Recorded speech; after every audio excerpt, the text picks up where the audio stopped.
সেই দিন ফেসবুক নিউজে দেখলাম প্রেমের টানে কোরিয়ান যুবক বাংলাদেশে চলে আসছে।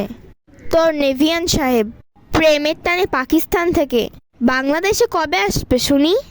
শায়লার ঠাট্টাতে তেমন ভাবান্তর হলো না মেয়েটির। সে আগের মতোই গোমরা মুখে বসে রইল অদৃশ্যে তাকিয়ে।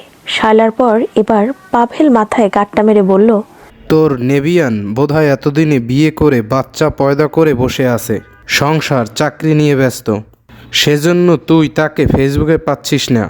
আরে কাঁদিস না, আমার চাচাতো এক ভাই মেরিন একাডেমিতে আছে, তুই বলিস তো আমি তার সাথে তোর একটা ব্যবস্থা করে দিব। মেয়েটির শ্যামলা মুখটা রাগে কালো হয়ে গেল। অগ্নি দৃষ্টিতে তাকালো বন্ধু নামক কাল শব্দের দিকে। শায়লা পানির বোতল এগিয়ে দিল। পানি খা, মাথা ঠান্ডা কর, বিষয়টা বুঝতে চেষ্টা কর। মেয়েটির চোখ টলমল করে উঠল। পাভেল বলল, দোস্ত, হতে পারে এই আইডিটা ফেক। ফেসবুকে এরকমের কত আছে। যদি সে ফেক নাও হয়ে থাকে আর আইডি ডিলিট করে সে যদি সংসার করতে বিজি থাকে, তাতে আর কোনো দোষ দেওয়া যাবে না। আমরা তাকে টিচার উপাধি দিতে পারবো না। মেয়েটি এসব জানে বোঝে, তবু মন মানতে চায় না। কলেজ ব্যাগটা কাঁধে নিয়ে সে দৌড়ে বেরিয়ে গেল ক্যান্টিনের দিকে। পাভেল ও শায়লা পেছন থেকে ডাকলো, মেহের। মেয়েটি গেট পেরিয়ে গেছে। শায়লা হতাশ হয়ে বলল, মেহুর কি হবে বলতো? কিছু হবে না, কলেজ পাশ করতে দে, ফ্যান্টাসি কমে যাবে। সারাক্ষণ প্রেমের উপন্যাস পড়ে, সেজন্য ওর মাথায় সব কিলবিল করে। পাভেলের কথাই হয়তো সত্যি। শায়লা তবুও বান্ধবীকে নিয়ে চিন্তায় পড়ে গেল। মেহু অনেক নরম একটি মেয়ে, অতিরিক্ত আবেগী। কে জানে, হয়তো গল্প উপন্যাসে পড়া সবাই এমন আবেগী হয়ে থাকে। শায়লা মনে মনে অপরিচিত অদেখা ভিনদেশি সেই নেভিয়ান পুরুষকে কয়েকটা গালি দিল। আল্লাহ রূপ যৌবন দেশে বলে ফেসবুকে নায়ক সেজে ছবি পোস্ট করতে হবে? হাজার হাজার মেয়ের রাতের ঘুম কেড়ে নেয়, অথচ বাস্তবে এরা হলো আক্কেল আলী। নিজের বান্ধবীকে এটাই বোঝাতে পারলাম না যে ছবি ও বাস্তবে মানুষকে দেখতে আলাদা রকম হয়। দেশ রক্ষা করবি তো কর, তোরে ফেসবুকে ছবি পোস্ট কর মাইয়াদের হার্টে ফোটা না করলে হয় না? যত সব। বিছানায় কলেজ ব্যাগটা ছুঁড়ে ফেললো মেয়েটি। কলেজ ইউনিফর্ম না পাল্টে শুয়ে পড়লো বিছানায়। ব্যাগ থেকে মোবাইল বের করে প্রবেশ করলো ফেসবুকে। কাঙ্ক্ষিত আইডিতে মেসেজ করা যায়, কিন্তু প্রোফাইলে ঢোকা যায় না। আজকের মতো তৃতীয়বার মেসেজটি পাঠালো সে। 6 মাস ধরে ফলো করে আইডিটি। গত কয়েকদিন বন্ধ। বরাবরের মতো মেয়েটি মেসেজ করে, কিন্তু সব সময়ের মতোই তার মেসেজ ঝুলে থাকে মেসেজ রিকোয়েস্ট অপশনে। রান্নাঘর থেকে জাহানারা বেগম মেয়েকে ডাকলেন। কোনো সারা শব্দ না পেয়ে খুন্তি হাতে ছুটে এলেন মেয়ের ঘরে। মেহের মাকে দেখে উঠে বসলো। এখনো কলেজ ড্রেসটা পাল্টাসনি? কখন থেকে খেটে ডাকছি, কোচিংয়ে যাবি কখন? মেহের ছল ছল চোখে তাকিয়ে বলল, আজকে কোচিংয়ে যেতে ইচ্ছে করছে না মা। হাতের দিকে দেখেছিস? এটার বাড়ি যদি না খেতে চাস তো জলদি খেয়ে কোচিংয়ে যা। কাজ হলো। মেহের কলেজ ড্রেস পাল্টে গোছল করে খেয়ে ছুটল কোচিংয়ে। সামনে তার এসএসসি পরীক্ষা। হাজার বাহানা দিলেও মা ফাঁকি দিবে না। কোচিং শেষ হতে হতে বিকেল ঘনিয়ে এলো। শায়লা ও সে একই কোচিং সেন্টারে পড়ে। গধূলির আকাশ লাল রঙে রঙিন। ফুচকা স্টলে ব্যাপক ভিড়। মেহের না চাইলেও শায়লা টেনে নিয়ে গেল। গপা গপ ফুচকা খেয়ে নিল দুজন মিলে। ফুটপাত দিয়ে হাঁটতে লাগলো। তোর মন ভালো হলো? মেহেরের ঠোঁটে হাসি ফুটিয়ে উঠল। বলল, ভালো লাগছে। কিন্তু মেহের ভালো নেই। মনে এক ধরনের ব্যথা, যার কথা কাউকে বলতে নেই। মেহের ঠিক করেছে তার বন্ধুদের আর কিছু বলবে না। ওরা হয়তো মজা করে হাসি ঠাট্টা করে, ওই মানুষটাকে হয়তো গালাগালি করে। এসব মেহেরের মনে আঘাত লাগে। তার কষ্ট দ্বিগুণ বেড়ে যায়। ঢিলে ঢালা লং শার্ট পরনে, কাঁধ পর্যন্ত কালো কুচকুচে চুলে তাকে নিত্যন্তই কিশোরী মনে হয়। মেহের সদ্য 18তে পা রেখেছে। ওই মানুষটাকে সে স্টক করতে শুরু করেছে 17 বছর বয়সে। এই যে 18 হলো, এর পরের বছর পেরিয়ে যেতে যেতে বয়স বাড়তেই থাকবে। মেহের কি কখনো ভুলতে পারবে তাকে? শায়লার বলা কথাই কি সত্যি হবে? মেহের কি গল্প উপন্যাসে পড়ে ফ্যান্টাসিতে ভুগে ওই মানুষটাকে নিয়ে ভাবতো? শীতকাল পুরোপুরি আসেনি, কিন্তু বিকেলের এই সময়টা হালকা শীত শীত অনুভব হয়। ফুটপাতের ওই পাশে ব্যাডমিন্টন খেলছে একদল কিশোর। মেহের শূন্য দৃষ্টিতে সেদিকে তাকিয়ে আছে। শায়লার দেওয়া কত শত জ্ঞান তার কানেই ঢুকছে না। আরব সাগরের তীরে অবস্থিত করাচি পাকিস্তানের দক্ষিণে অবস্থিত। গ্রীষ্মপ্রধান শহর হলেও সমুদ্রের কাছাকাছি হওয়ায় বাতাস ঠান্ডার মতো।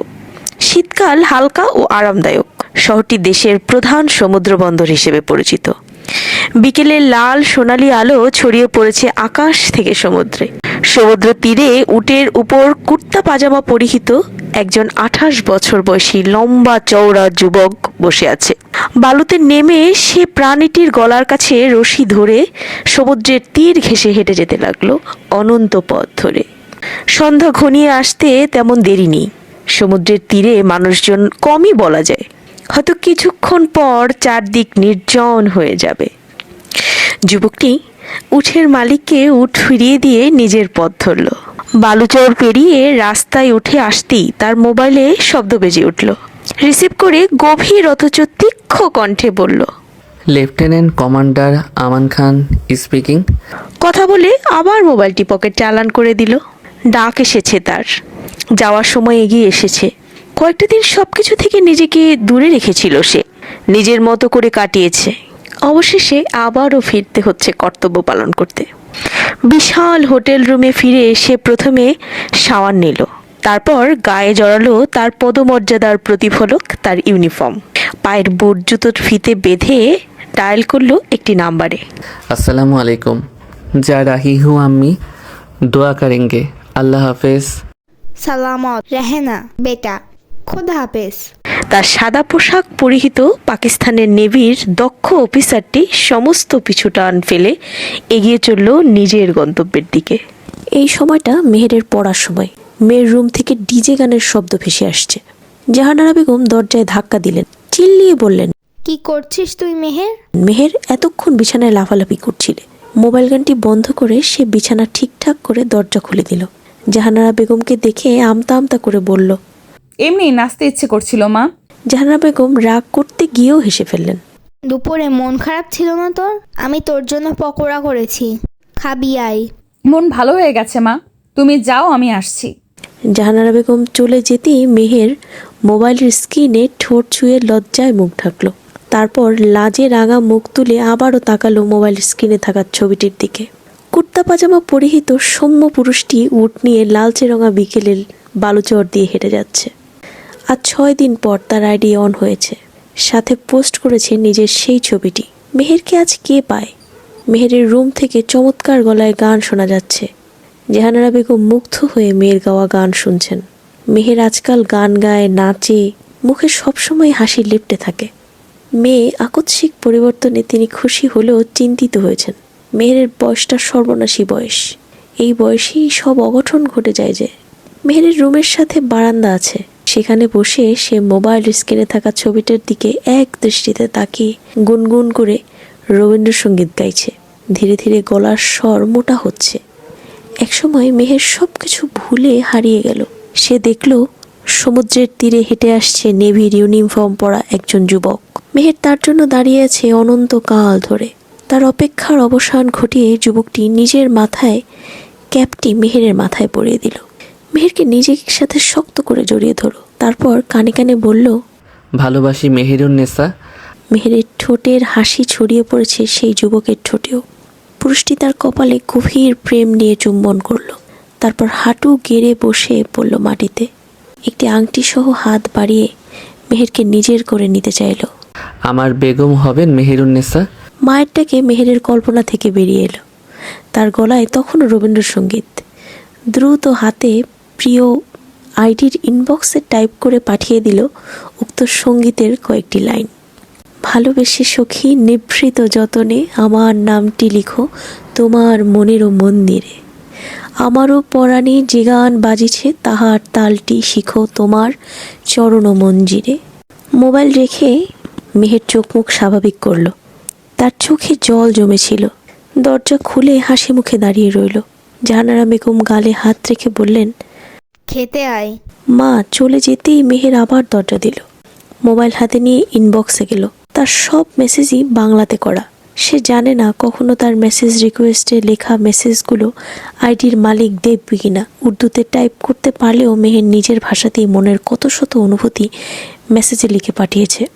সেগুলো কি কখনো বুঝতে পারবে ওই মানুষটি? মেহের একটি মেসেজ টাইপ করলো। আপনার মনে কি কখনো আমার জায়গা হবে? আপনি কি কখনো জানতে পারবেন আমি কে? কখনো আগ্রহ দেখিয়ে কথা বলবেন আমার সাথে? আপনার জন্য পাগল একটি মেয়েকে কি ঠাঁই দিবেন নিজের জীবনে? কত শত মেসেজের মতো এটাও পড়ে রইল সেই রিকোয়েস্ট অপশনে। মেহেরের ফুরফুরে মনটা বিষণ্ণতায় ভরে গেল। রাতের খাবার খেয়ে সে চেক করে দেখে ঘুমিয়ে পড়ল। ঘুমের মধ্যে সে নানান রকম স্বপ্ন দেখল। এরকম সবসময়ই দেখে, তবে আজকেরটা একটু অন্যরকম। একটি পুরুষালী হাত তার গালে হাত রেখে ফিসফিস করে ডাকছে। মেহেরুন্নেসা, আমার বেগম চলে এসো, আমার কাছে চলে এসো, আমি যে অপেক্ষায় তোমার। মেহেরুন্নেসা যখন চোখ মেলে তাকিয়েছে তখন আশেপাশের মসজিদে আজান হচ্ছে। কয়েক মিনিট স্তব্ধ হয়ে বসে থেকে মেহের নামাজের পর বই নিয়ে পড়তে বসলো। এক ফাঁকে সেই আইডিতে লিখে পাঠালো, শুভ সকাল।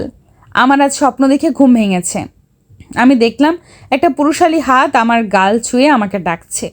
আমার কেন যেন মনে হচ্ছে সে আপনি। আচ্ছা, আপনি কি আমার জন্য অপেক্ষা করছেন?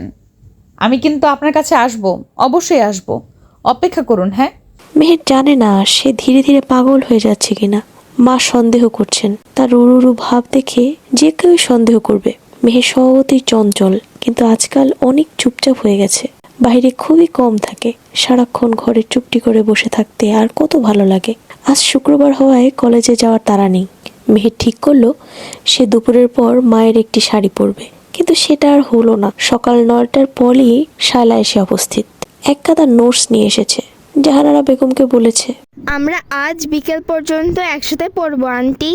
ব্যাস, জাহানারা বেগম খুশি হয়ে একটু পর পর এটা সেটা মেয়ের রুমে নিয়ে যাচ্ছেন খাওয়ার জন্য। শায়লাও সেগুলো গিলছে। মেহেরের দীর্ঘশ্বাস গোপন করে নোটসে মনোযোগ দিল। তার গোমরা মুখ দেখে শায়লা জিজ্ঞেস করল, মুখটা এমন প্যাঁচার মতো করে রেখেছিস কেন? মেহেরের বলতে ইচ্ছা করলো, তুই প্লিজ চলে যা, আমি একা থাকতে চাই। কিন্তু বলা হলো না, বরং মুখে হাসি ফুটিয়ে বলল, দোস্ত, ভেবেছিলাম আজ শাড়ি পরবো, কিন্তু তুই এক গাদা নোটস নিয়ে এসেছিস পরার জন্য। শাড়ি পরার কথা বললে মা আমাকে আস্ত রাখবে না। শায়লা চোখ বড় বড় করে ফেলল। মেহের গোমরা মুখে বলল, এভাবে তাকাচ্ছিস কেন? সিরিয়াসলি দোস্ত, তুই শাড়ি পরবি? আমি কি ঠিক শুনছি? তার মানে কি আমি শাড়ি পরতে চাইতে পারি না? নবীন বরণে এত করে বলেও শাড়ি পরাতে পারি নাই, সেই তুই কি না আজ নিজে থেকেই শাড়ি পরার কথা বলছিস? কাহিনী কি মামা? কোনো কাহিনী নেই।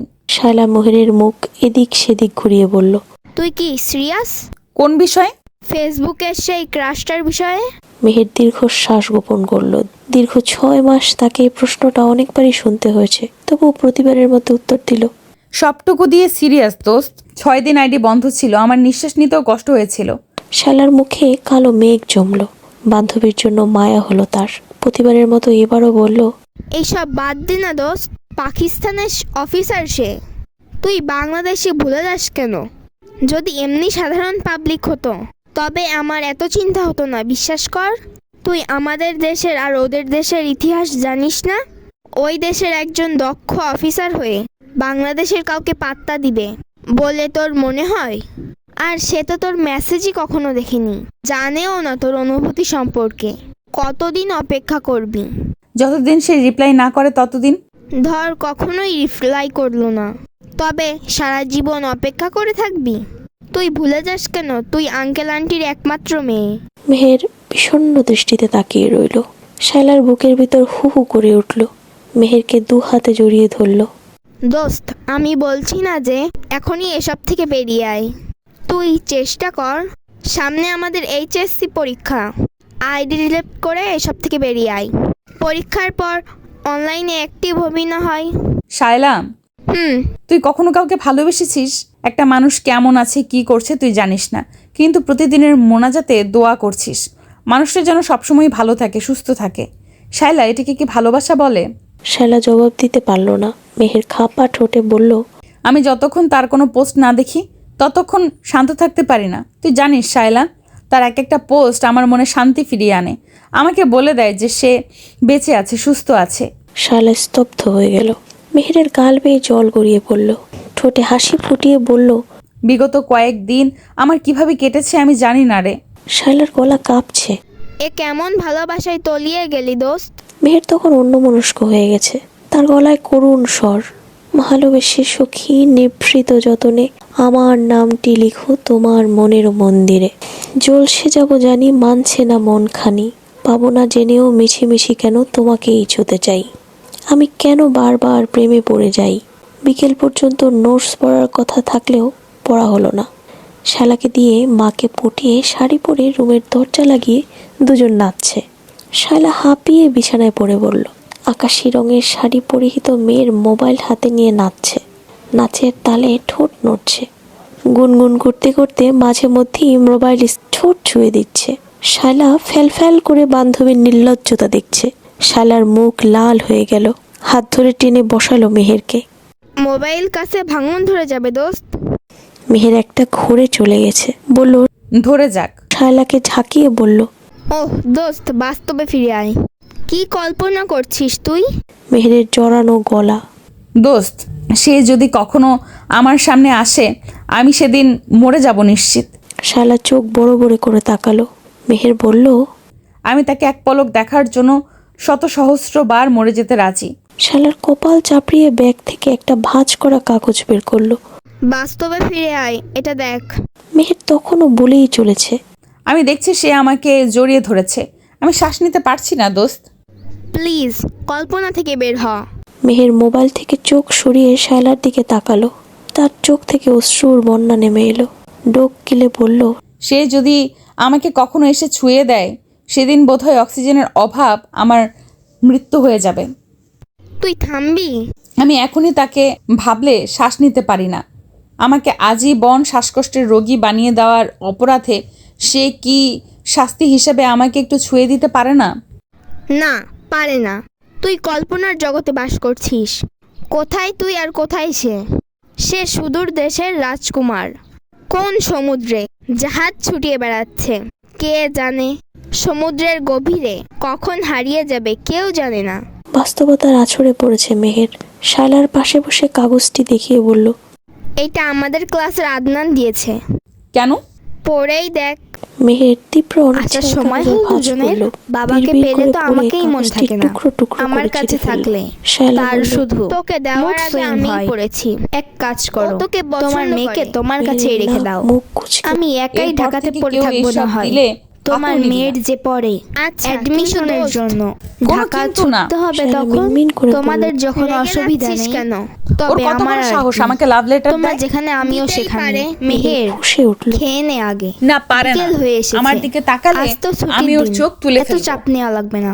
আরে রিল্যাক্স, এত চাপ নিতে হবে না। পছন্দ করতেই পারে, এমন ছিল না। তাতে কি আসে যায়? পরীক্ষা চললে তুমি আসে যায়, নিজেই আমার আমাকে কাছে একজন ছাড়া আর কেউ পছন্দ করতে পারবে না। মোবাইল জমা কারণ দিয়ে অধিকার দিতে। নেই আমাকে পছন্দ কি করার। হয়েছে তোমার? এটা কিন্তু over এসব হয়ে জেনেও যাচ্ছে, তুমি মেহের। এত শান্ত? আমি বলে হয়তো কি তোর রকম পরিস্থিতি হ্যাঁ গো, বুঝতে পারছি। মেয়েটা এত বড় But হলো কবে? অন্য কেউ তোর শুনলে তোকে কোথাও পাগল কষ্ট ভাববে। হচ্ছে মা? আবেগ আমার নিয়ন্ত্রণ বাচ্চার করতে শেখ। নজর না মেহের রাখো। এমন ভাব অনেক শায়লার বাতাস দিকে মা। তাকালো যে ঠান্ডা শায়লা লেগে ভয় যাবে পেয়ে গেল। তোমার। অপমান বোধ এখন করে নয় সোনা, নিজের ব্যাগ এদিকে আয়, গুছিয়ে এটা বেরিয়ে পরিয়ে গেল দিই। মেহেরদের বাসা গলা থেকে। বসে যাবে মেহের না শাড়ি হলে। খুলে কি রে নিচে ফেলে মেহের? দিল। এদিকে মাথার ঘুরে চুল দাঁড়াবি তো। টেনে কাঁদলো ও মা, কিছুক্ষণ। তুই জাহানারা কাঁদছিস বেগম কেন? বিকেলে কি এই হয়েছে সময়টা বল? ঘুমিয়ে কাটান। সমুদ্রে মেয়ের তো কান্নার যাবোই, স্বর কানে সেজন্যই তো যেতেই বলছি ঘুমে এটা পড়ে ছুটে নে। গেল তার। কি মেয়ের হয়েছে রুমে তোর? এসে হাই তোর হাই বাবার করে সাথে উঠলেন। যাবে না মেহের বলে মন মা, খারাপ কি করছিস? হয়েছে? তোর মেহের বাবা ঠোঁট আমাদের ফুলিয়ে ফুলিয়ে নিরাপদের আহ্লাদে জন্য, হয়ে ডাকলো। তোর বাবা আমাদের মা, নিরাপত্তার জাহানারা জন্য মেয়েকে সব বুকে জড়িয়ে ব্যবস্থা করে ধরলেন। রেখেছে। এলোমেলো চুলে চলে আসবে হাত 10টার ফুলিয়ে দিকে। বললেন, তুই তোর ভুল কি দেখেছিস হয়েছে, মা? মেহের? কাকে মাকে দেখেছিস বল দেখা শোনা। তো? দেখলি মেহেরের তো? কান্নার তুই স্বর সারাক্ষণ বাড়ল। চিন্তা করিস, অনেকক্ষণ কাঁদার সেজন্য পর তার এমন শরীর হচ্ছে তো। ছেড়ে দিল। চল ফিরে যাই, জাহানারার চোখে সকালে জল আসবো চলে না আসলো। হয়। খিদেও তোর এ পেয়েছে কি হলো নিশ্চয়। মেহের? বল, শ্বাস নিতে কষ্ট এটাই সেই হচ্ছে শোনা? অফিসার। মাকে এ কি বল। কথা মা? কি ভীষণ হয়েছে বল আমাকে? চঞ্চল নরম শরীর খারাপ প্রকৃতির করছে? মেয়েটি আমি তো কাঁদতে তোকে কাঁদতে এর আগে মূর্ছা গেল। দেখিনি। জাহানারা আমি তো তাকে বেগম এর আগে মেয়েকে দেখিনি। বুকে জড়িয়ে যদি ধরে এটাই বসে সে হয়, রইলেন। তো তুই তারপর সত্যিই চঞ্চল দেখেছিস? মেয়েটাকে ধীরে ধীরে নিজের মধ্যে গুটিয়ে আমি কি নিয়ে তাকে গেলেন। ডাকবো? মেহের এক শুনুন, সময় ঘুমিয়ে ওই পড়ল। অফিসারের নাম তাকে কি বিছানায় জানেন? শুয়ে দিয়ে মেহের জাহানারা দাঁড়াতে বেগম পারছে না। শালাকে ওর ফোন শরীর করলেন। খারাপ করেছে। শালা মেহেরের আমি যেতে অবস্থার পারবো কথা না। জেনে আপনি আঁতকে কি উঠল। তোর সামান্য বাবাকে একটা ডেকে লাভ দিবেন? লেটার পেয়ে কেউ আমার এমন মেয়ে। পাগলামি করে? আমি তো একটু কিছু দেখো জানি বাবা, না আন্টি। মেহের ও তো তোমাকে দুপুরে সব কি বলে, খেতে মা। চাস? আমাকে মেহের, বলতে পারো। মাকে বল। আমি তো তোমাদের কোথায় কষ্ট বন্ধুর মতো, হচ্ছে শোনা। আসলে আমরা ঢাকায় আন্টি, ফিরে যাই, আমাদের চল। ক্লাসের তোর একটি নতুন ছেলে মেহেরকে পরিবেশে love letter মানিয়ে দিয়েছে। নিতে সেটা সমস্যা দেখার পর হচ্ছে। থেকেই অসুস্থ ও হয়ে অদ্ভুত পড়েছিস। behave কি করছিল। হয়েছে মাকে বলবি? ঠিক আছে মা, তোর ওকে আমি মনে তবে পড়ছে না? রাখছি। জাহানারা কাঁদিস না। ফোন রেখে মেয়ের আমার পাশে সাথে, বসে রইলেন। আমার সামান্য বা- একটা লাভ লেটার আমার পেয়ে সাথে মেহেরের তোর বাবার কান্না করতে বিয়ে পারে হয়েছে এ কিভাবে অসম্ভব। জানিস? রাতে তোর মেহেরের বাবাকে ঘুম আমি ভাঙতেই পছন্দ চেপে করতাম, ধরলেন। কিন্তু কখনো মেহের বলার আত্মহত্যা সাহস করলো পাইনি। কিছুক্ষণ, সবটা তারপর ভাগ্যের বলল। ওপর ছেড়ে দিয়েছিলাম। আমার মুড সুইং কারণ হয়েছিল, মা। ভাগ্যে থাকলেই জাহানারা কাউকে আশ্চর্য পাওয়া হয়ে সম্ভব। বললেন, আমাদের তোমার যুগটা কথাটা কঠিন ছিল রে কতটুকু মা। যুক্তি একদিন কি হলো মেহের, তোর দাদি মেহের তোর নানার অসহায় কাছে গলায় বলল, প্রস্তাব নিয়ে জানি না মা, আসলো। তবে ব্যাস, আমার এখন আমি মুড তোর সুইং মাঝে বাবাকে পেয়ে মধ্যেই হয়। গেলাম। কবে ভাইজানের থেকে? বন্ধু অনেক ছিল মাস সে। ধরেই। সেই জাহানারা সুবাদে চিন্তিত তাকে হয়ে বললেন, আমি কয়েকবারই তোমার দেখেছিলাম। তখন ঠিক কিন্তু কখনো কিরকম কথা feel হয়? হয়নি আমার। সিরিয়াস কথা বলার বিয়ে ঠিক সময় হওয়ার জাহানারা পরে ও তুমি না, বলে সম্বোধন বিয়ে করলেন। ঠিক হওয়ার পরে মেহেরের ও না, শুকনো বিয়ে ঠোঁট ঠিক জিহ্বা হয়ে- দিয়ে ভিজিয়ে বলল, আমার অনেক বিয়ে একা ঠিক লাগে মা, হওয়ার পরে দম ও বন্ধ না। হয়ে আসছে। মানুষটাকে আমি ভয় সবকিছু পেতাম অসহ্য অনেক। লাগে, আর কাউকে আজ সহ্য আমি হয় না। তাকে হাতের তোমার ইশারায় কেন না যাই। এরকম হচ্ছে বুঝলি? তুমি কি বুঝতে নিজের পারছো? ভাগ্যের উপরে I ছেড়ে think দে একটু সব। ঘোরাঘুরি সে করলে যদি ঠিক তোর হয়ে জন্য যাবে। তৈরি হয়ে থাকে, জাহানারা তবে ভাবলেন, তুই তাকে কোনো না কোনো মেহের ভাবে পেয়ে ব্রিলিয়ান্ট যাবি। স্টুডেন্ট, না সারাক্ষণই পেলে পড়াশোনার কখনো মধ্যে ডুবে ভাগ্যকে থাকে, কোথাও দোষারোপ তেমন করবি না। যাওয়া আসা করে না। ভাববি তোর কোনোদিন জন্য এক রুটিনে এর চেয়ে থাকতে উত্তম থাকতে কিছু হয়তো রয়েছে। একঘেয়েমি চলে এসেছে। বেশ তো, তোমার বাবা ব্যাগগুলোতে দেখ, কোয়ার্টারে যেটা আমাদের পছন্দ হয় কবে থেকে সেটা বেড়াতে বের কর। যেতে বলেছে? আমি পড়িয়ে দিব। তোমার সামনে তোমার পরীক্ষা, চুলগুলো সেজন্য আগের যাওয়ার থেকে ইচ্ছা একটু ছিল লম্বা না। হয়েছে। আগামীকাল দেখো আমরা কত চট্টগ্রামে সুন্দর যাব। লাগছে আমার মেয়েকে। কয়েকদিন তাই ঘুরবো। তো, মেহের তোমাকে মাথা বড় নাড়ল। বড় লাগছে, নতুন বউ মনে হচ্ছে। জাহানারা মা, দীর্ঘক্ষণ তুই এত মেয়ের চুপ মুখের কেন? দিকে তাকিয়ে এতদিন তুই তারপর যে চলে গেলেন। ছেলেটার স্বপ্ন দেখেছিস, আজ তো মেহেরের সে বাবা তোর আপন কর্নেল হয়েছে। মাসুদ রানা চট্টগ্রামে চাকরি সূত্রে থাকেন। তখনও তিনি ঢাকা আসেন, তো কখনো স্ত্রী সন্তানকে চট্টগ্রামে আসতে বলেন। মেহেরের পরীক্ষার জন্য এইবার যাওয়ার সিদ্ধান্তটা বাদ দিতে হয়েছে, কিন্তু মেহের মন ভালো করতে জাহানারা সিদ্ধান্ত আবারও নিলেন। সবার আগে মেয়ের মন ভালো হওয়াটা জরুরি। এরকম হতে থাকলে মেহেরের পড়াশোনায় মন দিতে অসুবিধা হবে। মা চলে যেতেই মেহের হাঁটুতে মুখ গুজে বসে রইল। তারপর পরনে ব্লাউজ ও জিন্স, পেটিকোট পরেনি সে। শরীরে একটি কাঁথা জড়ানো। মেহেরের চোখ থেকে টপ টপ করে পানি কাঁথার উপরে পড়তে লাগলো। বালিশের নিচ থেকে মোবাইল বের করে আবারও ফেসবুকে গিয়ে সেই ছবিটার দিকে এসে এক দৃষ্টিতে তাকিয়ে রইল। সেটা তখন শায়লা চলে যাওয়ার পরই দেখেছিল সে। ফর্মাল গেটআপে দাঁড়িয়ে থাকা পুরুষটার পাশে দাঁড়ানো মেয়েটার কাঁধ জড়িয়ে ধরে রেখেছে সে। দুজনে মুচকি হাসি, নিচে ক্যাপশনে হ্যাপি বার্থডে ডিয়ার লেখা। মেয়েটির মুখে একটি ইমোজি। মেহেরের প্রিয় আইডির ইনবক্সে লিখে পাঠালো, আপনি অন্য কাউকে ছুঁয়ে দিলে আমার শরীরে কাটার আঘাত পাওয়ার মতো যন্ত্রণা হয়। পরদিন চট্টগ্রামে মায়ের সাথে বাবার কাছে চলে গেল মেহের। চট্টগ্রামের সমুদ্র বন্দরে দাঁড়িয়ে বাবাকে জিজ্ঞেস করেছিল, এখান দিয়ে তো নেভিরা যাতায়াত করে, তাই না বাবা? হ্যাঁ, অন্য দেশের নেভিরাও কি আসতে পারে? আসতে পারে। পাকিস্তানের নেভিরাও?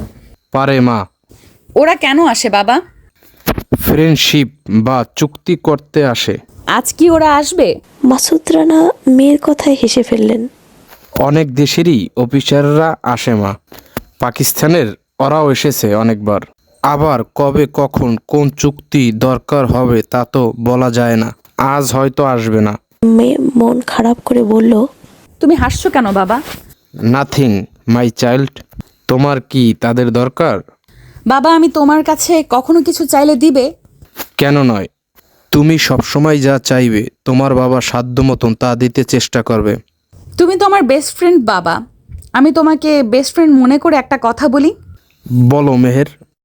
মেহের অশ্রুসিক্ত চোখে সমুদ্রের দিকে তাকিয়ে বলল, তোমাকে একজনের ব্যাপারে খোঁজ নিতে হবে বাবা, পারবে? বলি দেখো। পাকিস্তানের একজন নেভি অফিসারের খোঁজ নিতে হবে তোমায়। মাসুদ রানা চমকালেন না, শুধু বললেন, নাম ও পদবি জানা আছে? তুমি জিজ্ঞেস করবে না আমি কেন তার খোঁজ নিতে বলছি? না, তোমার পার্সোনাল কিছু হতে পারে, তবে তুমি চাইলে শেয়ার করতে পারো। তোমার মা জানতে পারবে না। আমি তোমাকে আপাতত কিছু বলবো না বাবা, তার খোঁজ এনে দিতে পারলে বলবো। ঠিক আছে মা। তার নাম আমান খান, পাকিস্তানের নেভির লেফটেন্যান্ট কমান্ডার। আমি সর্বোচ্চ চেষ্টা করব। তাকে কি তোমার কথা বলতে হবে, বা তুমি কি তাকে কিছু দিতে চাও? মেহের ছল ছল চোখে তাকিয়ে ডাকলো, বাবা। বলো। মেহেরের বুকে আশ্রে পড়লুম। তুমি আমাকে জাজ করছো না কেন বাবা? তোমার আচরণ একদমই বাবাদের মতো নয়। তুমি আমার মেয়ে মেহের। আমি আমার অস্তিত্বকে বিশ্বাস করি। যাই করবে কোনো কারণ ছাড়া করবে না। বাবা সবসময় তোমার পাশে আছি। যখন তোমার মন চাইবে আমাকে জানিয়ে দিও কারণটা। কারণ আমি তোমার বাবা। কৌতূহল দমন করে রাখলেও তোমাকে নিয়ে চিন্তাটা চলেই আসে। আমি তোমাকে অনেক ভালোবাসি বাবা। মাসুদ রানা হাসলেন। চলো ফিরে যাই, তোমার মা অপেক্ষা করছে। তুমি কি মাকে অনেক ভয় পাও? কিছুটা। তুমি? মেহের মুখ চেপে হাসলো। আমি অনেকটাই ভয় পাই। তোমার মা তোমাকে অনেক ভালোবাসে। আমি জানি বাবা। তারপর বাবা মেয়ের কথা চলতেই থাকলো। মেহেরের মন থেকে কালো মেঘেরা সরে যেতে লাগলো ধীরে ধীরে। সে কিছু ঝিনুক কুড়িয়ে নিল। সমুদ্রের কাছাকাছি আসতে তার মন ফুরফুরে হলো। এমনই কোনো সমুদ্রে সেও তো রয়েছে। আচ্ছা, সে কি কখনো কোনো চুক্তি করতে বাংলাদেশে আসবে? তারা উঠেছে হোটেলে। মাসুদ রানা হোটেলের দিকে যেতে যেতে বললেন, এক নামে এক পদে অনেকেই থাকতে পারে। তুমি আমাকে তার কোনো ছবি দিতে পারবে? আমি পাঠিয়ে দেব বাবা। জাহানারা বাপ মেয়ের রুমে আসতে দেখে বললেন, আসার সময় হলো দুজনের। বাবাকে পেলে তো আমাকেই মন থাকে না। আমার কাছে থাকলে তার শুধু মুড সুইং হয়। এক কাজ করো, তোমার মেয়েকে তোমার কাছেই রেখে দাও। আমি একাই ঢাকাতে পড়ে থাকবো না হয়। মাসুদ রানা বললেন, আমার মামুনির আর মুড সুইং হবে না, কারণ আবদার পূরণ করতে তার বাবা হাজির। পরীক্ষা শেষ হলে চট্টগ্রাম পার্মানেন্ট চলে আসবে তোমরা। একা থাকতে ভালো লাগে না।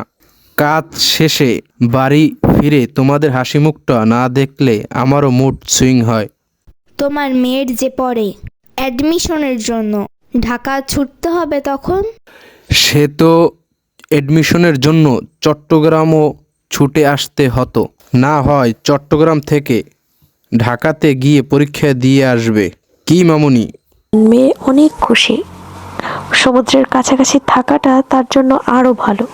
আমি রাজি বাবা। পরীক্ষা শেষ হলেই চলে আসব। জাহানারা বললেন, তোমাদের যখন অসুবিধা নেই তবে আমার আর কি। তোমরা যেখানে আমিও সেখানে। মেয়ের রুম পাশেরটাই। সে নিজের রুমে গেল, পছন্দের আইডিতে লিখে পাঠালো, সমুদ্রের কাছাকাছি থাকার ব্যবস্থা হয়ে গেছে। আমার কাছে সমুদ্র মানে আপনিই আমান। সমুদ্রের এক একটা ঢেউ আমাকে আপনার দিকে টেনে নিয়ে যেতে চায়। আমি কোনো এক ঢেউয়ের সাথে আপনার কাছে ভেসে চলে যাব কখনো। আচ্ছা, আপনি কোথায় থাকেন আমান? আমি যে হোটেল রুমে আছি সেটার বারান্দার কাচের মধ্যে সমুদ্র স্পষ্ট দেখা যায়। নীল আকাশ ও নিচে গভীর সমুদ্র। আপনিও কি এমনই কোনো সমুদ্রে দাপিয়ে বেড়াচ্ছেন? সমুদ্রের দিকে তাকিয়ে আমাকে মনে করবেন কখনো? একবার মনে করবেন প্লিজ। অজান্তে হলেও আপনার একবার বুক কেঁপে উঠুক।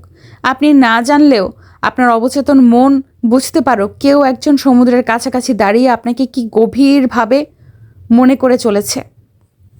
গতকাল যার সাথে আপনার ছবি দেখে মন খারাপ করলাম, পরে কমেন্টস চেক করে দেখলাম সে আপনার বোন হয়। কি বোকা আমি! মিথ্যে হোক বা সত্য, আপনাকে অন্য কারোর সাথে আমি মেনে নিতে পারবো না। আপনি অন্য কারোর হলে আমার মৃত্যু হোক। আমি আপনাকে এক সমুদ্র আবেগ নিয়ে ভালোবাসি আমান। আমার কাছে আপনি নিজেই এক গভীর সমুদ্র, যার মধ্যে আমি তলিয়ে গেছি, অথচ তীরে উঠতে পারছি না।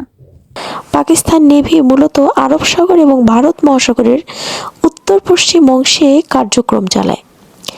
তাদের দায়িত্বের মধ্যে রয়েছে পাকিস্তানের উপকূলীয় অঞ্চল এবং এর অর্থনৈতিক অঞ্চলের নিরাপত্তা নিশ্চিত করা। দিগন্তের শেষ প্রান্তে সূর্য ডুবছে, গাঢ় কমলা আকাশ সমুদ্রের পানিতে মিশে এক অদ্ভুত রঙের ছায়া তৈরি করেছে। ওমান উপসাগরের শান্ত অথচ গভীর নীল জলরাশির বুকে পাকিস্তানি নেভির অত্যাধুনিক যুদ্ধ জাহাজ পিএনএস জুলফিকার গর্জনের মতো এক দৃঢ় ভঙ্গিমায় দাঁড়িয়ে আছে। জাহাজটি একটি ফ্রিগেট, যার আধুনিক অস্ত্রশস্ত্র এবং প্রযুক্তি সমুদ্রের যে কোনো হুমকি মোকাবেলায় প্রস্তুত। জাহাজের ডেকের উপরে একদল নাবিক সতর্কতার সঙ্গে দায়িত্ব পালন করছে। 3 স্তরের ডেকের মাঝের অংশে থাকা রাডার টাওয়ার ঘুরতে ঘুরতে সমুদ্রের প্রতিটি সংকেত ধরার চেষ্টা করছে। জাহাজের মূল ব্রিজের ভেতর অফিসাররা পরস্পরের সঙ্গে যোগাযোগ করছে। তাদের নীল ইউনিফর্ম এবং দৃঢ় দৃষ্টিতে স্পষ্ট যে তারা প্রতিটি সেকেন্ডের জন্য প্রস্তুত। ব্রিজের মাঝখানে দাঁড়িয়ে আছেন লেফটেন্যান্ট কমান্ডার আমান। তিনি সাগরের নীরবতার মধ্যে হেডফোন দিয়ে আন্তর্জাতিক নৌ যোগাযোগ মনোযোগ দিয়ে শুনছেন। তার মাথায় রাখা ইলেকট্রনিক্স নেভিগেশন চার্টে দেখা যাচ্ছে জাহাজটির বর্তমান অবস্থান। জাহাজের ক্রুদের একজন তার কাছে এসে রিপোর্ট দিল। सर राडार बोलता है 12 नॉटिकल माइल दूर एक गैर मालूम जहाज का सिग्नल मिल रहा है। होशियार रहो। আমান শান্ত অথচ দৃঢ় কণ্ঠে বললেন, তিনি জানেন এই এলাকার জলদস্যুদের আনাগোনা বা শত্রু দেশের গোয়েন্দা কার্যক্রম হতে পারে। যুদ্ধ জাহাজটির সামনে রয়েছে একটি শক্তিশালী 46 মিমি কামান, যা শত্রুর ক্ষেপণাস্ত্রে প্রতিহত করতে সক্ষম। ডেকের পেছনের অংশে একটি হেলিপ্যাড, যেখানে একটি শিকোরংসি হেলিকপ্টারে দাঁড়িয়ে আছে। জাহাজের চারিদিকে লেগে থাকা অ্যান্টিনাগুলো ওমান মহাসাগরের প্রতিটি তরঙ্গ বিশ্লেষণ করে। জাহাজটি রাতের জন্য প্রস্তুত।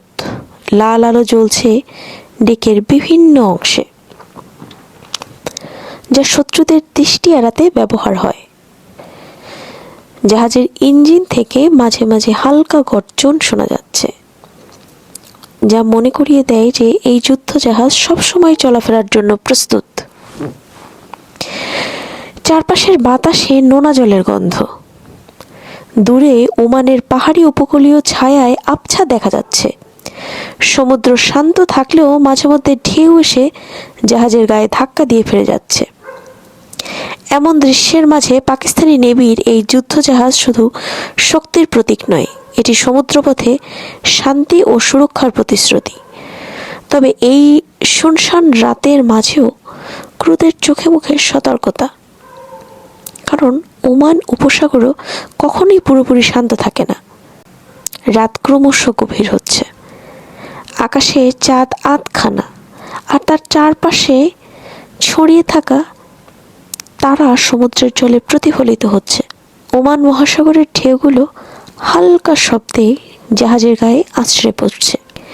ঢেউয়ের এই মৃদু গর্জন যেন একটি পুরনো গান গাইছে। বাতাস ভারী, নোনা গন্ধে ভরা, আর এই নীরবতার মাঝেও সমুদ্র যেন এক গভীর কোনো গোপন কথা লুকিয়ে রেখেছে।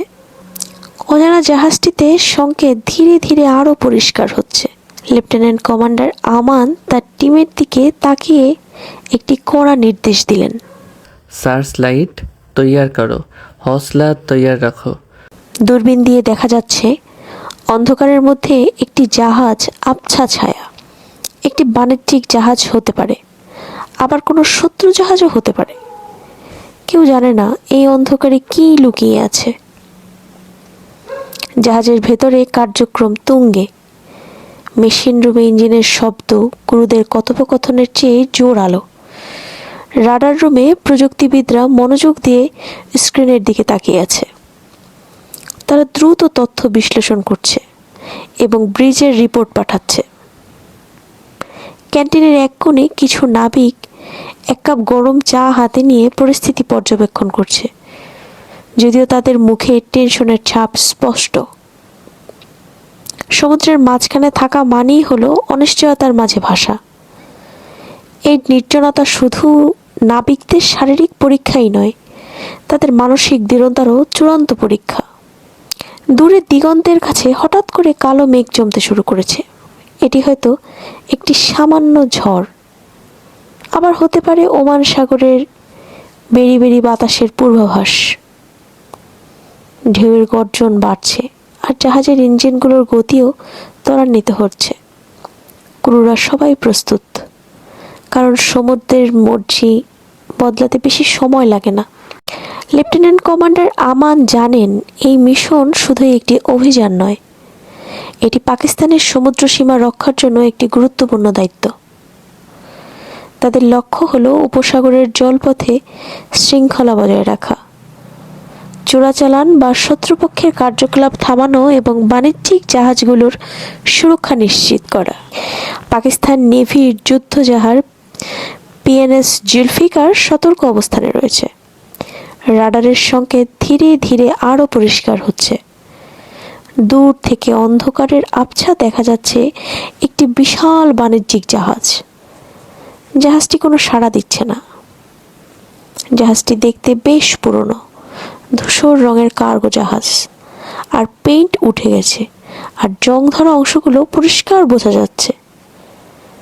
তারপর লেফটেন্যান্ট কর্নেল কমান্ডার আমান সিদ্ধান্ত নিলেন জাহাজটির দিকে একটি ছোট্ট দল পাঠাতে হবে। পেট্রোল বোটে করে 3 জন নাবিক এবং একজন অফিসার জাহাজটির কাছে পৌঁছলো। কাছ থেকে দেখা যাচ্ছে জাহাজটি সম্পূর্ণ নীরব, কোনো আলো জ্বলছে না, কোনো শব্দ নেই। জাহাজের ডেকে কোনো মানুষ দেখা যাচ্ছে না। নিচ থেকে ভাঙা জানালা দিয়ে বোঝা যাচ্ছে জাহাজটি অনেক বছর ধরে পরিত্যক্ত অবস্থায় পড়েছিল। জাহাজে উঠতে গিয়ে এক নাবিক বলল, हम एक तिजारती तेलवाही जहाज है। অফিসার তার দিকে কড়া দৃষ্টিতে তাকিয়ে বলল, तुम डरोगे नहीं? हमारा काम ख़त्म करो। ডেকে পা রাখতেই এক ধরনের ভাঙা কাঠ আর লোহার গন্ধ নাকে লাগলো। বাতাস ভারী আর নোনা। ভেতরে ঢোকার পর দেখা গেল জাহাজের কার্গো হোল ফাঁকা, কোনো মালপত্র নেই। জাহাজের যন্ত্রপাতি পুরনো এবং ভেঙে গেছে। হঠাৎ করে একজন নাবিক নিচে দিকে দিয়ে কিছু একটা দেখতে পেল। সেটি একটি লোহার ট্রাঙ্ক। অফিসার আদনান ট্রাঙ্কটি খুলে দেখতে বললেন। ভেতরে কিছু পুরনো নথি এবং মানচিত্র পাওয়া গেল। এগুলোর মধ্যে কয়েকটি তেল পরিবহনের ডকুমেন্ট। নথিগুলোর তারিখ ছিল 15 বছর আগের। তবে আরও কিছু জিনিস ছিল যা পরিস্থিতি ঘোলাটে করল। কয়েকটি লাল কালো চিহ্ন দেওয়া মানচিত্র, যেগুলো জাহাজ চলাচল রুটের ইঙ্গিত দেয়। এগুলো পুরনো রেডিও ডিভাইস যা গত কয়েকদিনের মধ্যে ব্যবহৃত হওয়ার চিহ্ন দেখাচ্ছে। এই অদ্ভুত আবিষ্কার আমানের মনে সন্দেহ তৈরি করলো। তার মনে হলো এই জাহাজটি হয়তো পরিত্যক্ত নয়, এটি হয়তো শত্রুদের কোনো পরিকল্পনার অংশ। আমান দ্রুত তার টিমকে ফিরে আসার নির্দেশ দিলেন।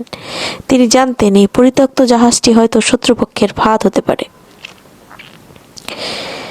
জাহাজ থেকে নেমে আসার সঙ্গে সঙ্গে যুদ্ধজাহাজ পিএনএস জুলফিকার পুরোপুরি সতর্ক অবস্থানে চলে গেল। অস্ত্রগুলো সক্রিয় করা হলো এবং জাহাজ দ্রুতগামী অবস্থায় শত্রুপক্ষের সম্ভাব্য উপস্থিতির জন্য প্রস্তুত হতে থাকলো।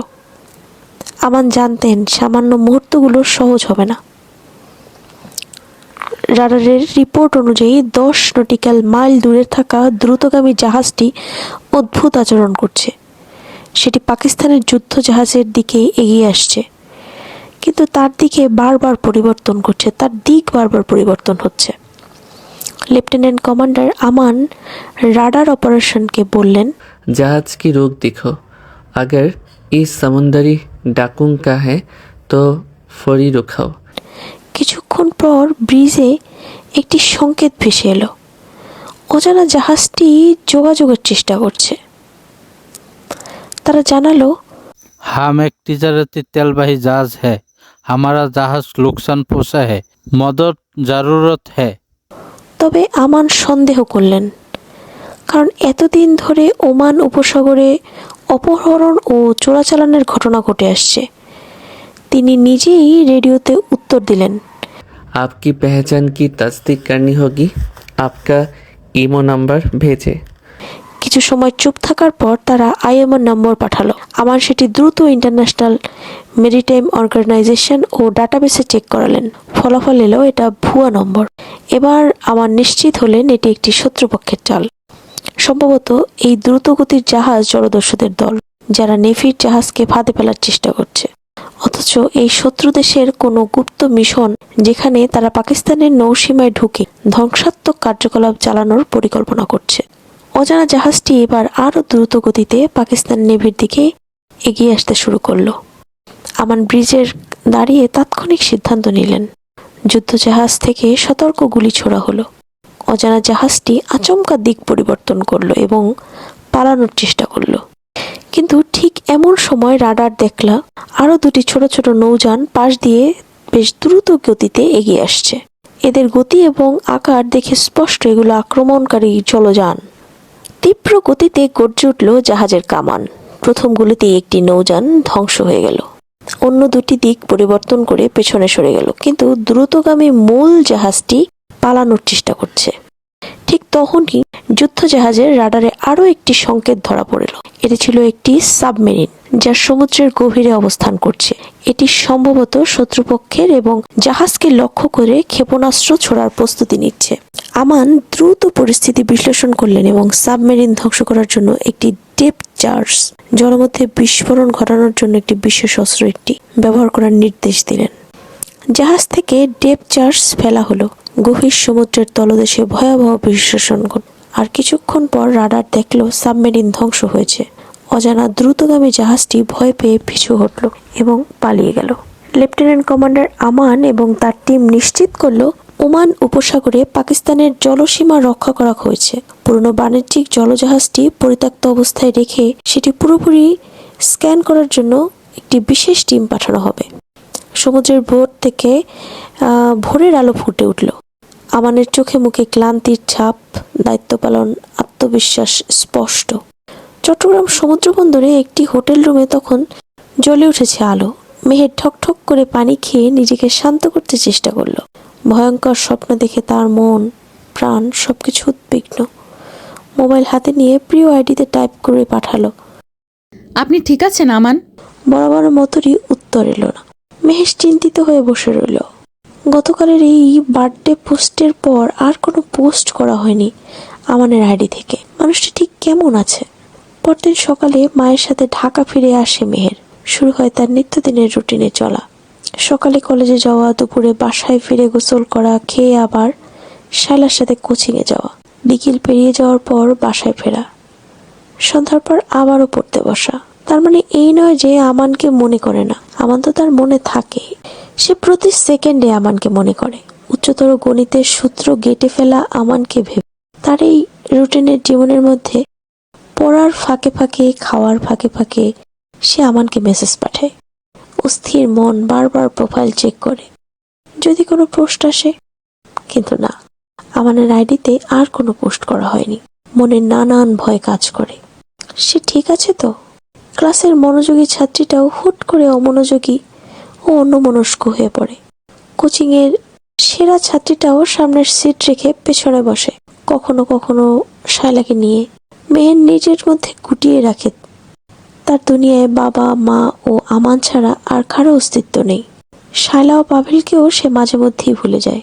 শায়লা সারাক্ষণ কানের কাছে জ্ঞান দিতে থাকে। তিনজন যখন কলেজ ক্যান্টিনে একসাথে হয় তখন ওরা দুজন তাকে নিয়ে মজা করে। ওর হয়তো ভাবে মজাই করছি, কিন্তু ওরা জানে না ওদের ওই মজাটাও মেহেরের মনে কত তীব্রভাবে আঘাত করে। হয়তো গতকাল পাভেল আমানের ক্যারেক্টার নিয়ে বলছিল, পাকিস্তানের ছেলে, তার উপরে এত বড় অফিসার, টিস্যুর মতো হয়তো মেয়েদের সাথে ডেট করে বেড়ায়। শুনে মেহের রেগে গিয়েছিল, তার চোখ ছলছল করছিল। পাভেল অবশ্য পরে সরি বলেছে, কিন্তু তাতে কি আসে যায়? মেহের সেই থেকে উদ্বিগ্ন। যদি সত্যি আমানের জীবনে কেউ থেকে থাকে, এমন ভাবনা আগে সে মনে আসেনি এমন নয়, এসেছিল, তবে মেহেরের গুরুত্ব দেয়নি। কিন্তু পাভেলের নতুন করে মনে করিয়ে দেওয়ায় সেটা মনে চেপে লেগেছে। সত্যি কি আমান অন্য কারো? প্রিয় আমান, সমুদ্রে ছুটে বেড়াতে বেড়াতে তোমার কি প্রিয় মুখ মনে পড়ে না? মৃত্যুর মুখে দাঁড়িয়ে শেষবারের মতো কাউকে এক নজর দেখতে ইচ্ছে করে না? মনে হয় না তোমার কাউকে তীব্র ভালোবাসা উচিত? তোমার ওয়ালেটের এক পাশে কারো ছবি কি নেই, নাকি আছে অথচ সে আমি নই? তোমার ব্যাপারে তো জানি না, তবে আমারটা বলি। চট্টগ্রাম থেকে এসে আমি তোমার একটা ফটো বের করেছি। আমার স্কুল ব্যাগে খুব যত্নে লুকিয়ে রাখি সেটাকে। মাঝে মাঝে দরজাটা বন্ধ করে সেটা হাতে নিয়ে তোমার সাথে কথা বলি। আমি যেখানেই যাই সেখানেই তুমি থাকো আমার সাথে, আমার অনুভবে মিশে। দেখেছো, আপনি থেকে তুমিতে চলে এসেছি। 7 মাসে আপনি ডাকে সমাপ্ত হলো, তবে আমি তোমাকে আজ থেকে তুমি করেই বলবো। এসো মা।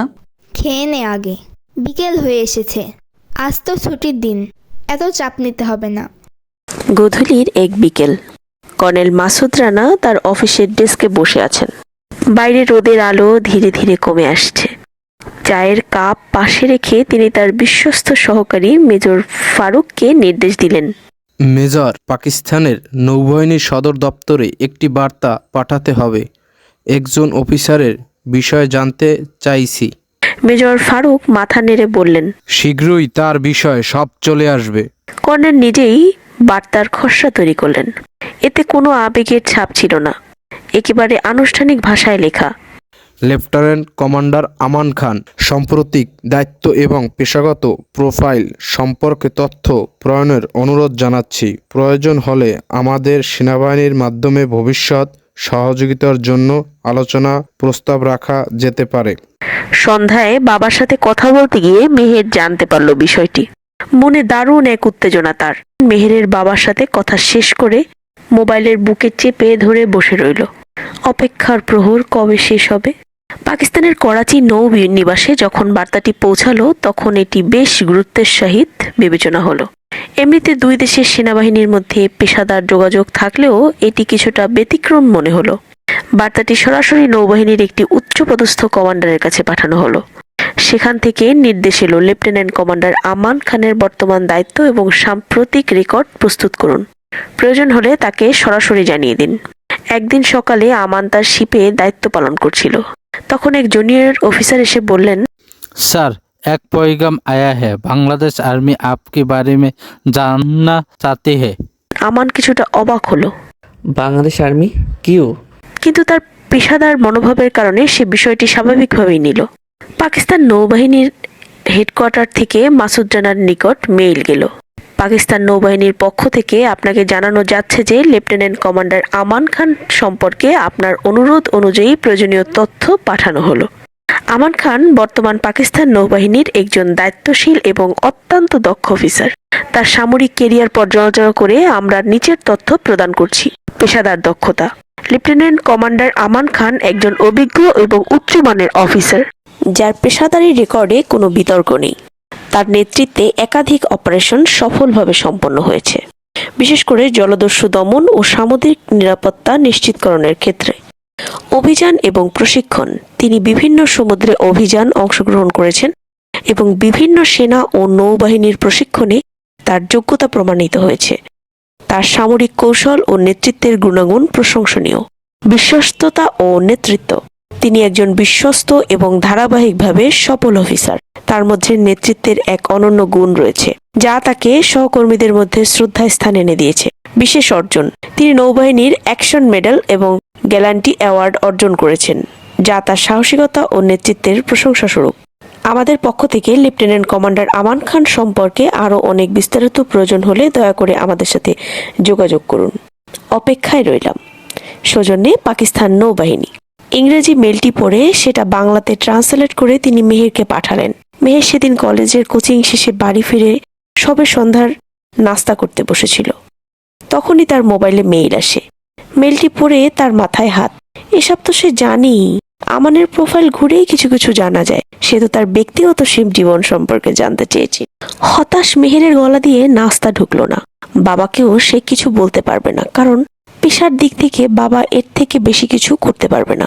আর কারো ব্যক্তিগত জীবনে আরও নাক গলানোর অধিকার কাউকে দেওয়া হয়নি। অন্ধকার রাত। ভারত মহাসাগরের উত্তাল ঢেউয়ে ঝড়ের মতো একটি যুদ্ধজাহাজ এগিয়ে চলছে।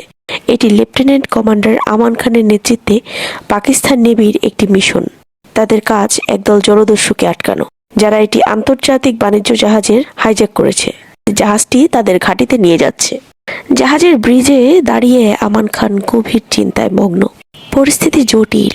জলদস্যুরা তাদের হাতে থাকা বাণিজ্যিক জাহাজে 20 জন ক্রু সদস্যকে বন্দী করেছে এবং যে কোনো মুহূর্তে তাদের ক্ষতি করতে পারে।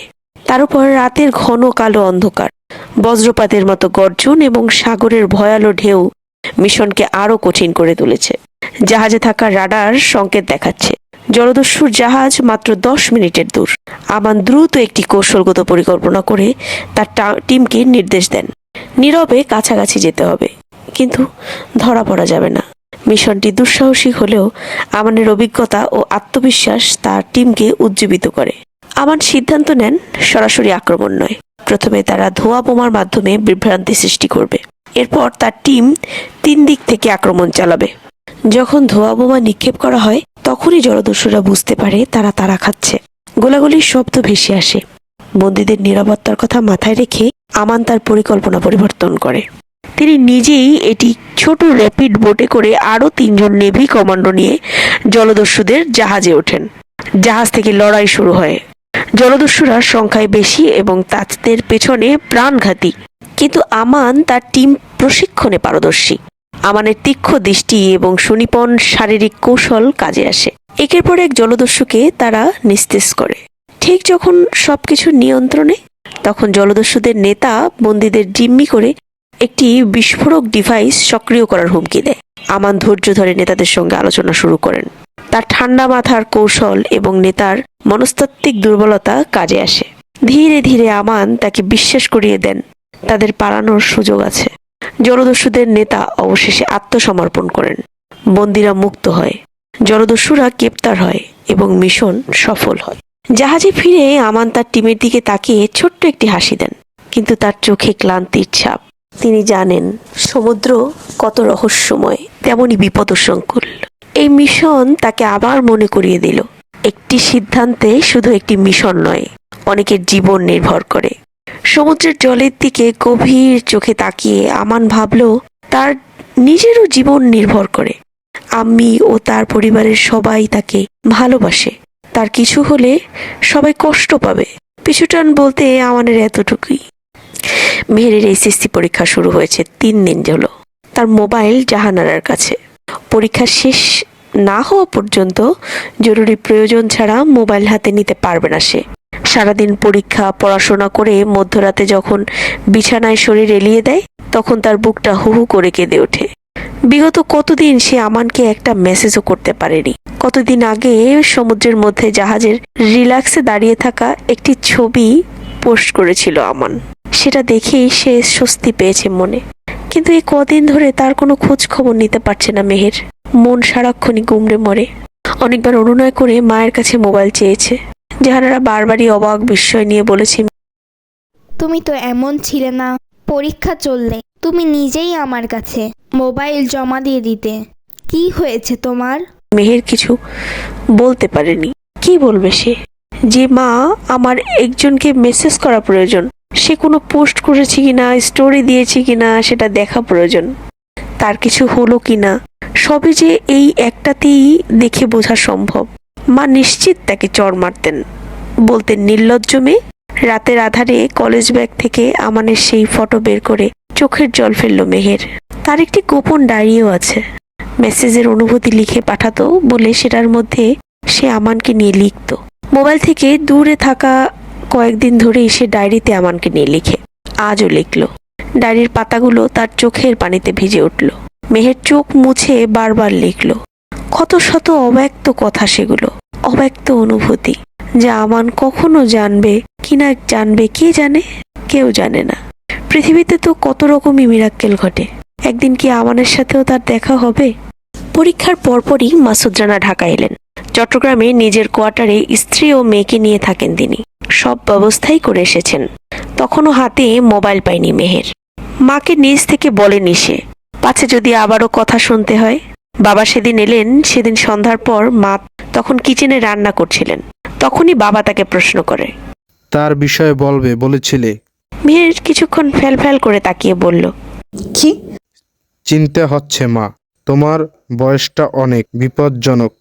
বাবা হয়ে আমি কিভাবে চিন্তামুক্ত থাকবো বলো? তবে তুমি চিন্তিত হয়ে বলতে পারো। এই বিষয়ে শুধু আমি ও তুমি জানবো। মেহের হিউট করে জড়িয়ে ধরল বাবাকে। ফুপিয়ে কেঁদে বলল, আমি তোমাকে মেসেজে সব বলি বাবা। ঠিক আছে। মা এখনো আমার মোবাইল ফেরত দেননি, তুমি কি সেটা এনে দেবে? মাসুদ রানা মোবাইল এনে দিলেন। মেহের সেটা নিয়ে নিজের রুমে গেল। তারপর ঝড়ের গতিতে ফেসবুক, মেসেঞ্জার সব ইনস্টল করলো। প্রিয় আইডি সব কিছু চেক করলো। মেসেজ পাঠালো দীর্ঘদিন পর। আমার নিঃশ্বাস বন্ধ হয়ে যাচ্ছিল। মা আবার মোবাইল নিয়ে গেছিল। আমি তোমাকে অনেক মিস করেছি। I love you so much Aman. Miss you. আমি তোমাকে অনেক বেশি মিস করছি। বাবাকে মেসেজে সব বলার কথা থাকলেও বলল না মেহের। চোখের জলে মোবাইল স্ক্রিন ভিজে গেলেও সে আমানকে মেসেজ করা থামাতে পারল না। রাতের খাবার টেবিলে বাবার মুখোমুখি হয়ে মেহের অপরাধীর মতো বসে রইল। তারপর রুমে এসে ভাবলো বাবাকে বলাই যায়। দীর্ঘ একটি মেসেজে সব লিখে পাঠালো সে। সাথে বাবা যে আমানকে ইনফরমেশন জানতে চেষ্টা করছে সেটার জন্য ধন্যবাদ দিল। তখন মধ্যরাত, মাসুদ রানা ঘুমিয়ে পড়েছেন। মোবাইল স্ক্রিনে আলো জ্বলতেই জাহানারা সেটা হাতে তুলে নেন। স্ক্রিনে মেহেরের নাম্বার দেখে কৌতূহল হয়ে মেসেজটা ওপেন করেন। তারপর জাহানারা পা টলমল, তার মুখ দিয়ে মৃদু জোরে চিৎকার বেরিয়ে এলো। মাসুদ রানা জেগে গেলেন তখনই। জাহানারা মোবাইল এগিয়ে দিতে এই স্ক্রিনের দিকে তাকিয়ে তিনি যা বোঝার বুঝে গেলেন। মনোযোগ দিয়ে দীর্ঘ মেসেজটি পড়লেন। দীর্ঘশ্বাস ছেড়ে বললেন, আমি এমনটাই ধারণা করেছিলাম। ও আমাকে বিশ্বাস করে সব শেয়ার করেছে। তুমি ওর সাথে স্বাভাবিক আচরণ করবে হানি। মেয়েকে যা বলার, যা বোঝানোর আমি বুঝাবো। ওর বিষয় যত্ন প্রয়োজন।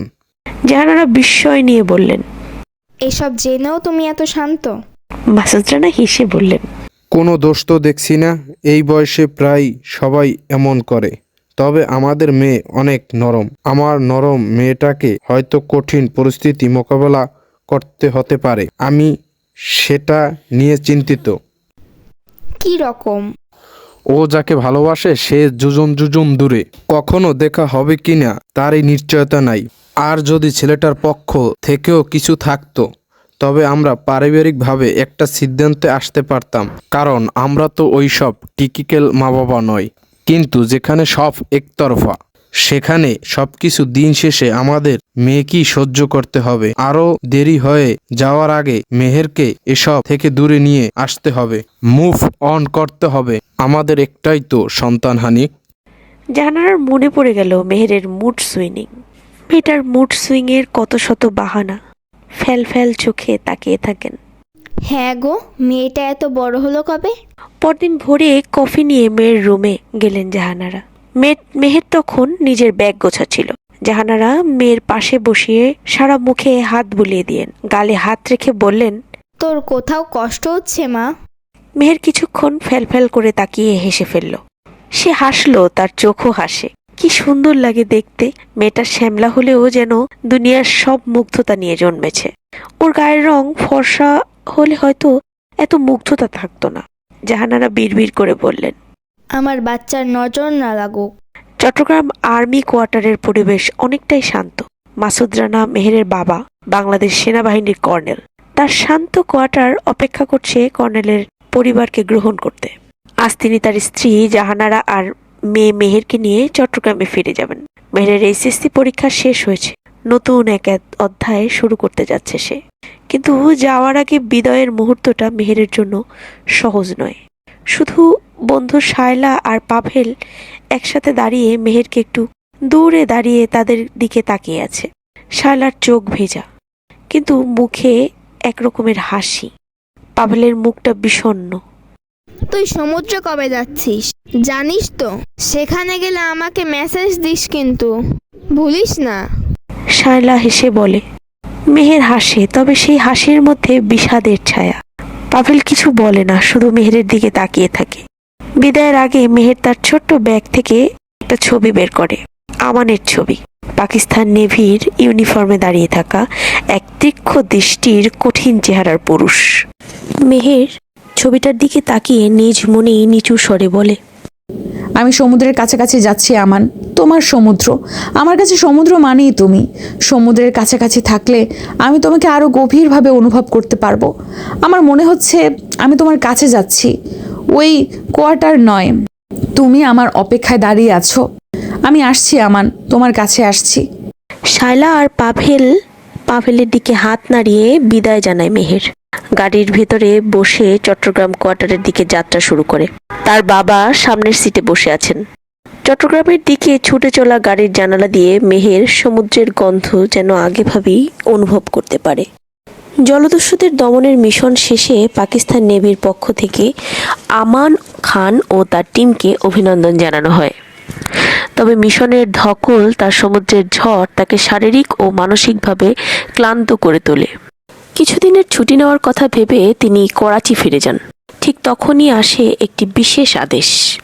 বাংলাদেশ নৌবাহিনীর সঙ্গে একটি যৌথ সামুদ্রিক মহড়ায় অংশ নিতে তাকে নির্বাচন করা হয়েছে। ভারত মহাসাগরীয় অঞ্চলে নিরাপত্তা জোরদার করার জন্য এই মহড়ার আয়োজন। আমান খান ভেবেছিল ছুটি নেবেন, কিন্তু নৌবাহিনীর সম্মান বজায় রাখতে আদেশটি গ্রহণ করেন। একদিন পর একটি বিশেষ নৌযানে চড়ে আমান তার টিম নিয়ে চট্টগ্রাম বন্দরে পৌঁছান। বাংলাদেশ নৌবাহিনীর কর্মকর্তারা তাকে উষ্ণ অভ্যর্থনা জানান। সমুদ্রের নিরাপত্তা, জলদস্যু প্রতিরোধ এবং পরিবেশ সংরক্ষণ নিয়ে মহড়ার কাজ শুরু হয়। বাংলাদেশ নৌবাহিনীর পক্ষ থেকে তাদের লিয়াজো অফিসার হিসেবে দায়িত্ব পান কর্নেল জাহিদ। সন্ধ্যার আকাশ কালো। বাংলাদেশ আকাশের রং সমুদ্রের জলে মিশে গেছে। চট্টগ্রাম সমুদ্র বন্দরে পাতলা সাদা শার্ট ও একটি ডেনিম প্যান্ট পরে পকেটে হাত দিয়ে গুজে শটান হয়ে যে পুরুষটি দাঁড়িয়ে আছেন তার নাম আমান খান। কর্নেল জাহিদ হাতের দূরবীনটি এগিয়ে দিলেন। আমান দূরবীনের চোখ রেখে সমুদ্রের দূর থেকে বহু দূর পর্যন্ত পর্যবেক্ষণ করতে লাগলো। চট্টগ্রাম সমুদ্র বন্দরের হোটেলের কাছে তখনও এসে থামল একটি জিপ গাড়ি। ড্রাইভার সিটে ছিলেন একজন লেফটেন্যান্ট। তিনি নেমে ব্যাগপত্র নামালেন, তারপর ফোন করলেন কর্নেল জাহিদকে। কর্নেল জাহিদ মোবাইলে কথা বলা শেষ করে আমানকে বললেন, কমান্ডার, সামনে যাচ্ছি। আমার একজন কর্নেল বন্ধু পরিবার নিয়ে এসেছে। রিসিভ করে হোটেল রুমে দেখা করছি। ততক্ষণ এনজয়। আমান বাংলা সহ আরো অনেক দেশের ভাষা জানা আছে। কোয়ার্টারে আরো 2 দিন পর যাবে তারা। মাসুদ রানার মিটিং রয়েছে সেখানে, সেগুলো সেরেই তারা কোয়ার্টারে যাবে। জাহানারার চোখের সানগ্লাসটা খুলে কাঁধের শায়লার ঠিকঠাক করে দিল, তারপর নামলেন গাড়ি থেকে। মেহেরের সানগ্লাসটা চুলের উপরে রাখা, সোয়েটারের বোতামগুলো খোলা। জাহানারা বোতামগুলো লাগিয়ে দিলেন।